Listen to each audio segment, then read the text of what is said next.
سلام، امروز آموزش یک آش سنتی و محلی خیلی خوشمزه از استان مرکزی رو داریم. برای شروع 2 عدد پیاز بزرگ رو خلالی خرد کنید. همونطور که میدونین لازمه هر آشی یه پیاز داغ سیر داغه درست حسابیه. 5-6 تا حبه سیر رو هم به صورت خلالی خرد کنید یا اینکه اگر دوست ندارین رنده ریز کنید. داخل تابه یه مقدار روغن بریزید. پیازها رو اضافه کنید و تفت بدید تا وقتی که پیازها کمی سبک بشن و شروع کنن به طلایی شدن. و بعد سیرهای خلالی شده رو به اون اضافه کنید. 1 نوک قاشق زردچوبه و یه مقدار فلفل سیاه. با همدیگه مخلوط کنید تا عطر ادویه خارج بشه. ما داریم یه معجونی واسه آشمون درست میکنیم که این پایه همه آشای ایرانیه. بعد از اینکه عطر ادویه خارج شد، نعنا رو بهش اضافه کنید. سعی کنید از نعنا خشک مرغوب استفاده کنید که عطر نعنا تو فضای خونتون حسابی بپیچه. و بعد هم من بهش گل رنگ اضافه میکنم. البته که ما عراقی‌ها بهش میگیم گل زرد، ولی تهرانی‌ها و بقیه شهرها بهش میگن گل رنگ که هم رنگ خوبی داره هم عطر خوبی داره. نصفی از پیاز داغ رو بردارین تا بعداً در 2 مرحله به آش اضافه کنیم.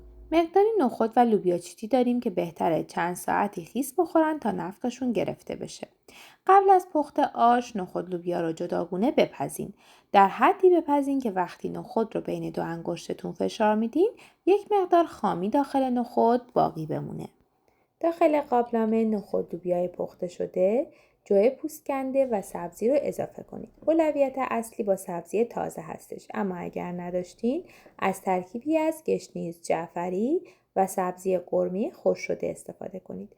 البته که من مقداری اسفناج تازه هم اضافه میکنم که آش رو خیلی بهتر میکنه. عدس و پیازداغی که درست کردیم رو هم اضافه کنید به همراه 4-5 لیوان آب.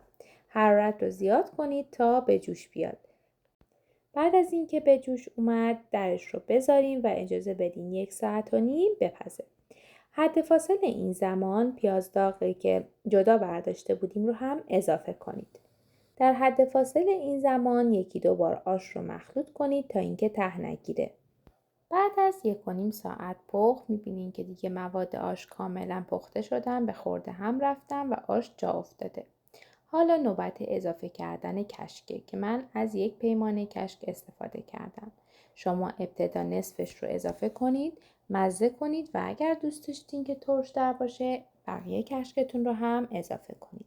بعد از کشک هم نمک رو بزنید و بعد بذارین 1 ربع با حرارت کم بمونه تا جا بیفته و بعد در قابلمه رو بذارین و اجازه بدین 1 ربع با حرارت خیلی کم روی شعله بمونه تا اینکه مزه ها به خورده هم برن.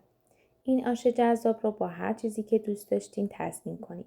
معمولا در کنار این آش سیرابی سرو میشه، سیرابی که جدا پخته شده و این آش بعد از زایمان یک خانوم بسیار مرسومه که اقوام دور هم جمع میشن و این آش رو میخورن.